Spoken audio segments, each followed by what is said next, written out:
கோதுமை ரவா கிச்சடி செய்கிறது எப்படின்னு இந்த வீடியோக்குள்ளே போய் பார்க்கலாம் வாங்க. ஹாய் ஃப்ரெண்ட்ஸ், கோதுமை ரவா கிச்சடி செய்கிறத பார்க்கலாங்க.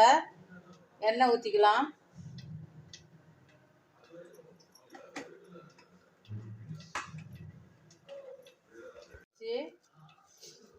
கடுகு, கடலைப்பருப்பு, கடுகு இதெல்லாம் பொரிஞ்சிச்சு. கருவேப்பிலை, பச்சை மிளகா வேண்டாம் வெய்யலாம், அதனால் வரமிளகா போட்டுக்கலாம்.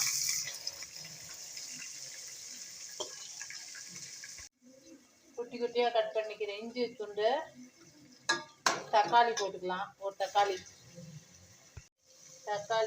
எல்லாம் வதங்கிறதுக்கு தூள் உப்பு போட்டுக்கலாம்.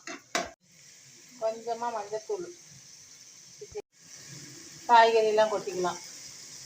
Beans, carrot. ஒரு டம்ளர் ரவை, ஒரு டம்ளருக்கு 3 டம்ளர் தண்ணி ஆட் பண்ணிக்கணும். தண்ணி ஊற்றிக்கலாம்.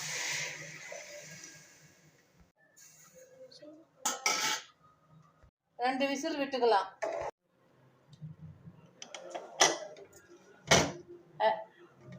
ரெடி ஆயிடுச்சு. உப்புமா கிச்சடி ரெடி ஆயிடுச்சு. இந்த வீடியோ உங்களுக்கு பிடிச்சிருந்தா லைக் பண்ணுங்க, ஷேர் பண்ணுங்க, கமெண்ட் பண்ணுங்க, சப்ஸ்கிரைப் பண்ணுங்க. தேங்க்யூ, பாய். நெக்ஸ்ட் வீடியோவில் பார்க்கலாம்.